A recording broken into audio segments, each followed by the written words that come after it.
там синее, такое прям осеннее. Красивое.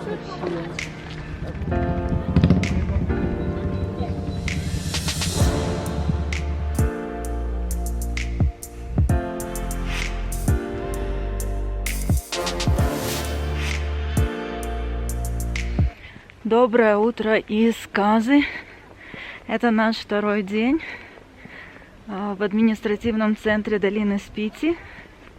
И сегодня у нас невероятно красивая, хорошая погода. Сейчас я иду в горку, очень тяжело идти. Светит солнце, небо невероятного голубого цвета. И на этом фоне голубого неба, вот золотая листва, белые вершины, все выглядит просто невероятно красиво. А сейчас мы идем завтракать.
Так, мы уже позавтракали, и сейчас мы, значит, наши сегодняшние планы входят посетить 3 высокогорных деревушки.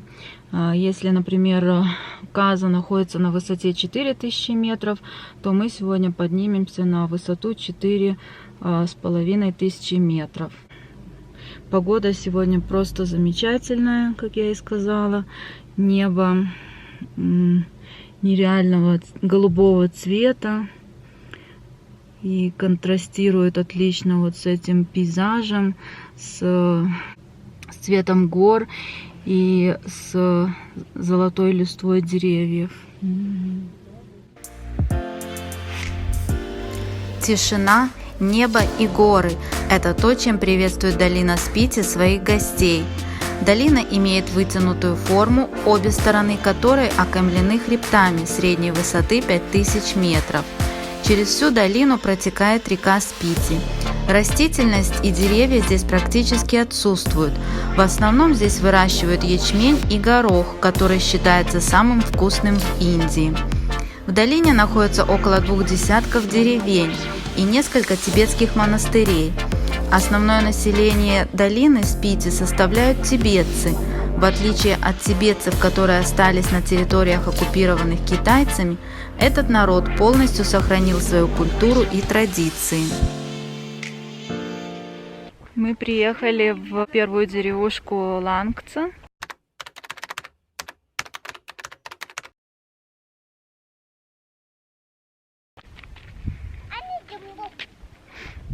Здесь находится знаменитая статуя Будды. Вот там позади меня, куда мы сейчас пойдем.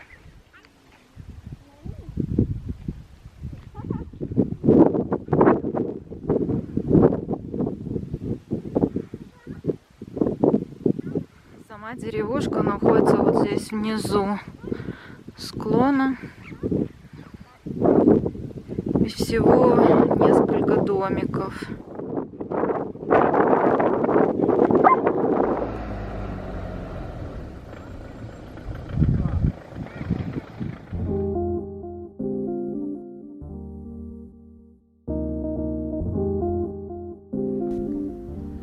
Помимо статуи Будды, возраст которой насчитывает около 1000 лет, деревня Лангца также известна огромным количеством ископаемых окаменелостей, морских существ и растений юрского периода, которые здесь можно легко найти. Местные жители занимаются раскопками этих окаменелостей и затем продают их туристам в виде сувениров. Дело в том, что во времена юрского периода эта территория находилась на дне океана Тетис, но в результате столкновения двух тектонических плат образовались эти горные хребты, сохранившие множество останков существ того периода. Также из деревни открываются потрясающие виды на две шеститысячные вершины. Сейчас мы приехали в следующую деревню, она называется Комик. И позади меня находится монастырь. Здесь также находится самый высоко расположенный ресторан. Вот тут с этой стороны от меня.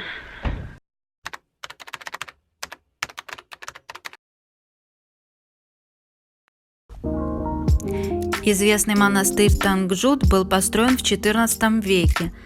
Пребывание здесь требует определенной физической подготовки. В монастыре находится комната Махакалы, грозного божества-защитника буддизма. В комнату Махакалы вход разрешен только мужчинам.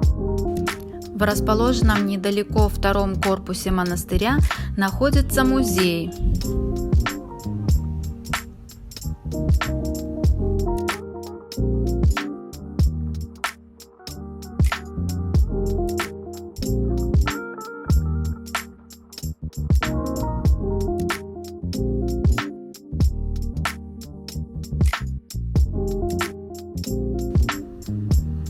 Сама деревня Комик находится на склоне ниже, в 500 метрах от монастыря.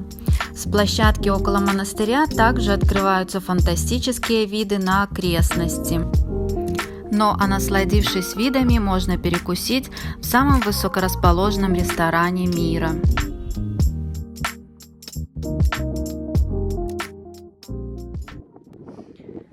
И сейчас мы приехали в следующую деревню, которая называется Хиким.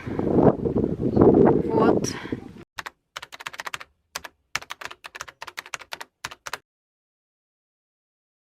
Сейчас здесь находится, значит, самое высоко расположенное в мире почтовое отделение, куда мы и идем.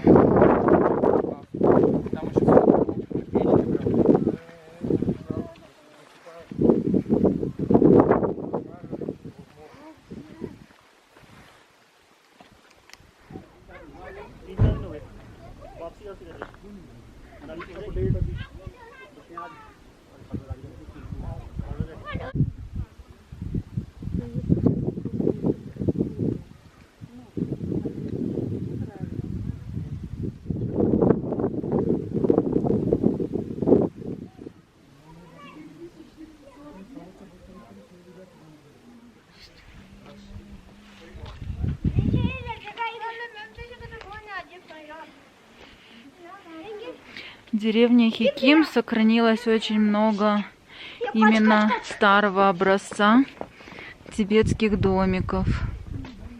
Вот как, например, этот позади меня, который сделан из глины с навозом. И на крыше они обычно располагают сено.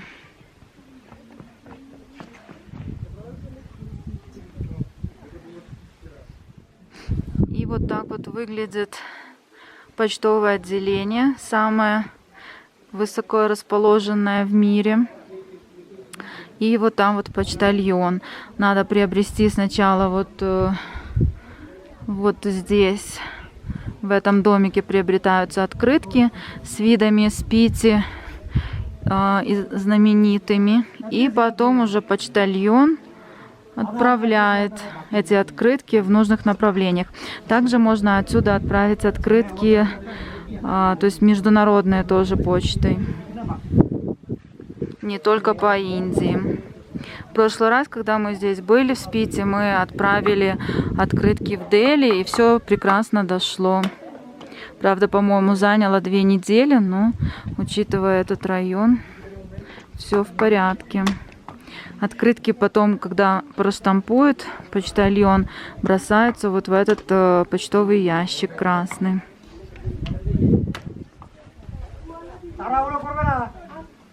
А вот этот почтальон — это местная знаменитость. Его даже можно видеть тоже на открытках из Спити. То есть там, где, например, открытка с видом Хикима, там будет фотография этого почтальона.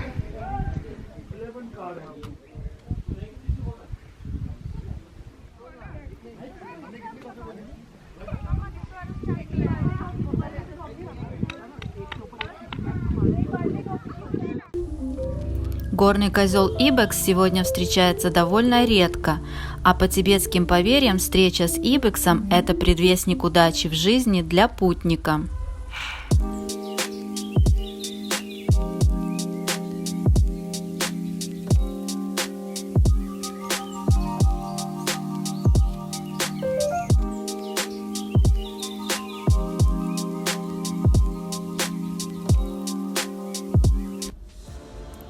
Ридьярд Киплинг, посетивший долину Спити, написал: «Эти места так величественны и чисты, что здесь могут проживать только боги».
Ну а мы вернулись в городок Каза и завершили день тибетскими блюдами в уютном тибетском ресторанчике.